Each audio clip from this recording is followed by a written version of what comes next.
Everyone was taught the nursery rhyme, "Sticks and stones may break my bones, but words will never hurt me." However, bullying explodes that theory and is an enormous problem for kids. Today on Weekend Connection, we will define bullying, what it is and what it isn't, and learn how the rise of the internet and social media make the experience more challenging. Our guest today believes it's time for a cultural revolution and that we need to rediscover the power of character and empathy. Now, let's get connected. Our guest today is Todd Patkin. Todd grew up in Needham, Massachusetts. After graduating from Tufts University, he joined the family business and spent the next 18 years helping it to grow. But his main passions are giving back to the community, spending time with his family and friends, and teaching people how to live much happier and much less burdened lives. Todd, thank you for joining us today on Weekend Connection. Steve, I'm thrilled to be with you. Now, child abuse can come in various forms today. Examples are inappropriate touch, sexual abuse, child abductions, youth alcohol and drug abuse, internet crime, and school shootings. But today I thought we would focus on bullying and how it is time for a cultural revolution.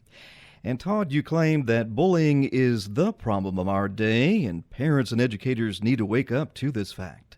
Yeah, in my opinion, so many kids now are actually killing themselves due to cyberbullying. The difference today, Steve, is that when I was growing up and I was bullied, believe it or not, I'd come home and people get a kick out of it every afternoon in high school, and my mom would make me a grilled cheese sandwich and would watch The Guiding Light together. For people our age, you might remember that soap opera, and I could relax until the next morning at 8 in the morning before I'd worry again about being bullied and my books dumped and picked on. But nowadays, it's 24/7. Kids are getting text messages, "I'm going to beat you up tomorrow, you're so ugly."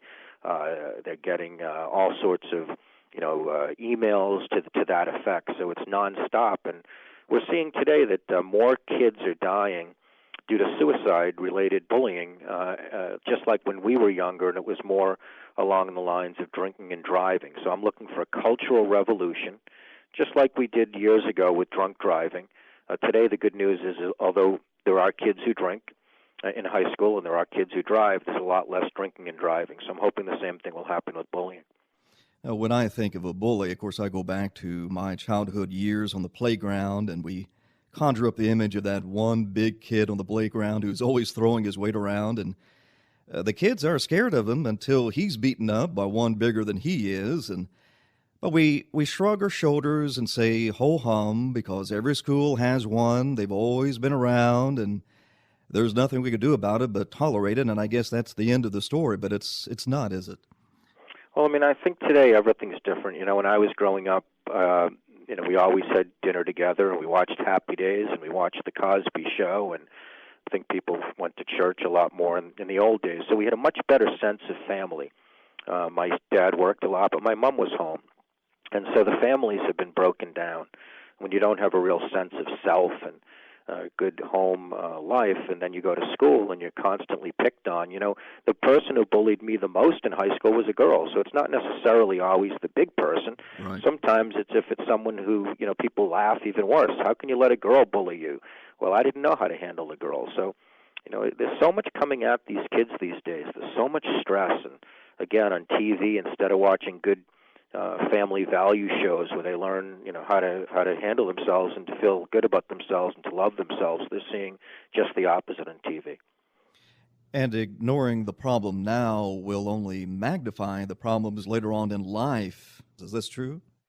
Well, they have very strong links between people later in their life who are depressed, anxiety. People tend to live much smaller lives. When you're bullied when you're young and you lose your self-esteem, and you start to think, boy, if I go to the wrong place, they might make fun of me again.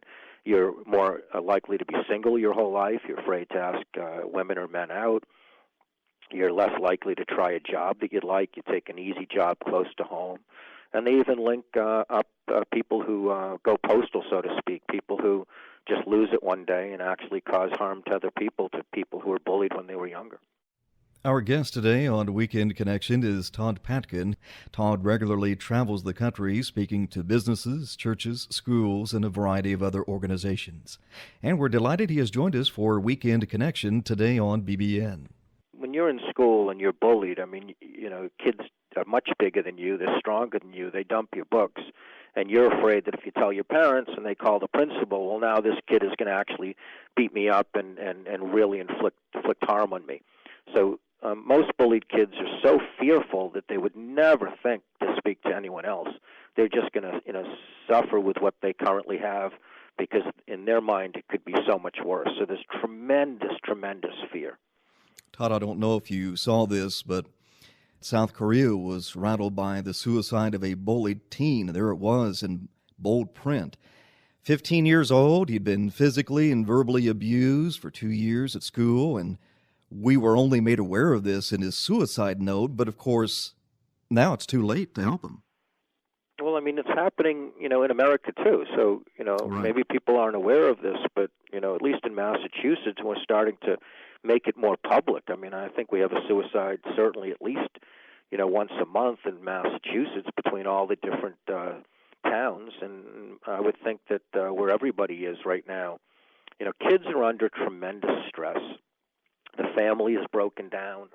We've led them to believe that they have to be perfect. They have to go to the perfect school. They have to have the perfect job.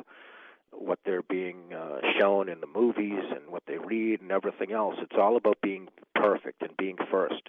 There's so much pressure, and then all of a sudden you start getting picked on and said that you're a loser, and all the kids start laughing at you, and it's incredibly painful. And so we're seeing more and more suicides due to cyberbullying, which makes it 24/7. And the only good news of that is it's going to get to a point where we're all going to wake up, like Mothers Against Drunk Driving did, and we're going to say enough is enough. Kids are killing themselves. It's just about the number one reason that young people are killing themselves today. It's time to put a stop to it, and it has to start in the house. There needs to be a talk, in my opinion, by parents with their children, and it needs to say you don't cheat, you don't steal, you don't drink and drive, and you certainly also don't bully, because you don't know what's going through that other person's head. For all you know, their father just came home and found out he has cancer, and now you finally bullied him, and you put him over the edge, and he jumps in front of a train. So bullying needs to be taken a lot more seriously by all of us. So what you're saying today, Todd, is that our current approach to dealing with bullying really is not effective, and we need a cultural revolution, as you put it.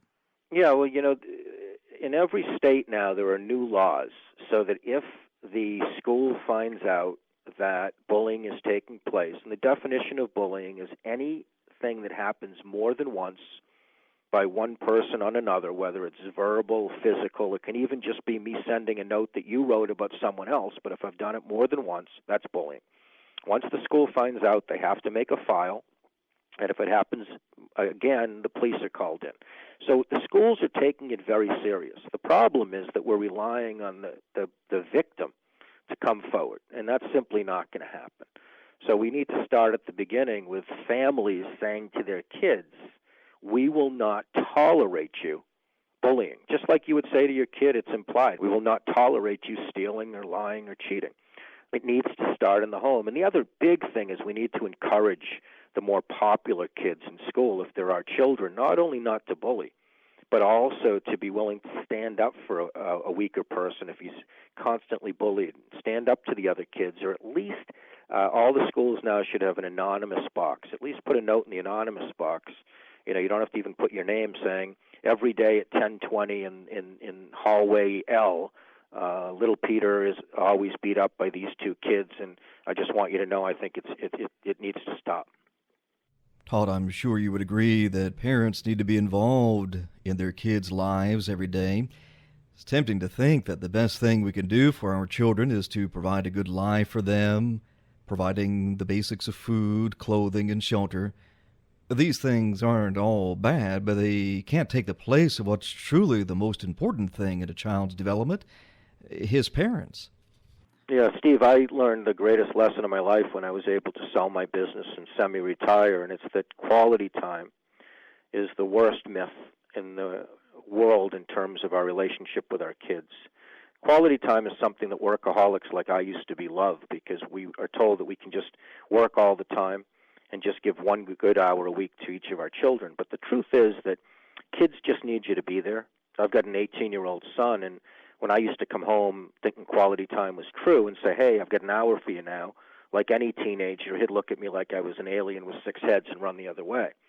Now that I am home more, purposefully doing my work in another room while he's watching TV, he comes to me so much more than I ever dreamed he would, and says, hey, Dad, you got to watch this TV with me. Dad, you got to see this YouTube video. Dad, what do you think about this weightlifting exercise I'm doing? Can you spot me?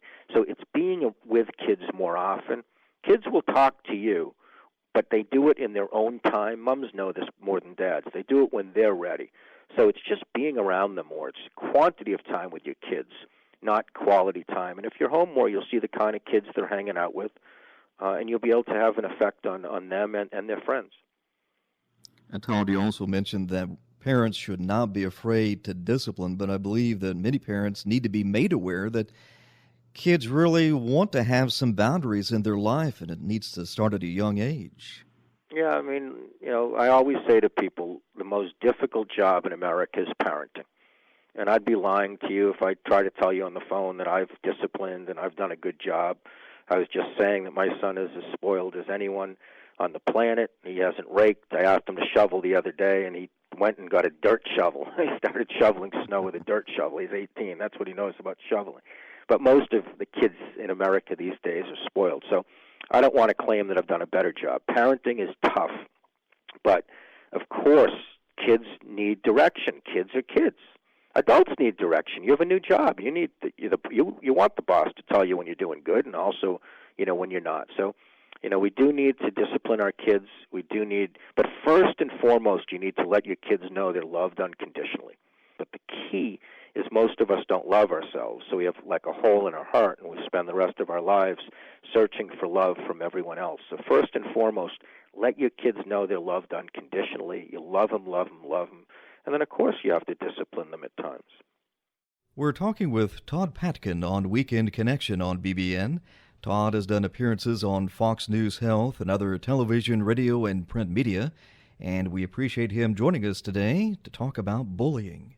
Todd, in your 14 strategies to squelch bullying, you make the point that parents need to encourage their kids to spend time with positive people. Now, what do you mean by positive people? Well, it's very important for everyone listening today to know that studies show, Steve, you'll be the average of the 5 people you spend the most time with. I'll repeat that. All of us will be the average of the 5 people we spend the most time with in terms of our happiness level and attitude.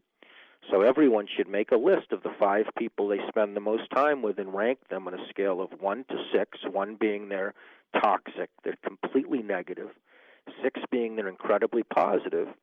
Add up those 5 numbers and divide by 5, and hopefully you're 4, 5, or 6. If you're less, you need to start spending more time with different people. And don't feel guilty about it. There's a wonderful quote that says, choosing to no longer spend time with negative people doesn't mean you hate them. It just means you love yourself. It's the same thing with kids. You want kids to be around people who, see the glass as half full, realize life is a wonderful gift. You can be anything you want in America. It's such a wonderful gift. Wake up every day and appreciate what you have. Any one of us, Steve, can look to the left figuratively and look at Donald Trump and Warren Buffett and say, why don't we have more? Or you can look to the right and see the fact that there are people who can't see, there are people who are blind, there are people, in Africa and India who live in one room with the dirt floor, the parents and the kids. So you have so much more than most people, but you just have to decide how you're going to view life. So being around the right people with the right attitudes can change your entire life. Todd Patkin, thank you again for joining us today on Weekend Connection on BBN. Steve, thank you so much. Thanks to all the listeners.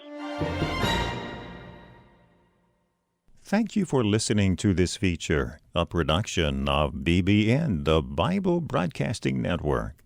BBN provides 24-hour Christian programming, great Christian music, and Bible teaching. Listen to BBN by clicking the link in the description.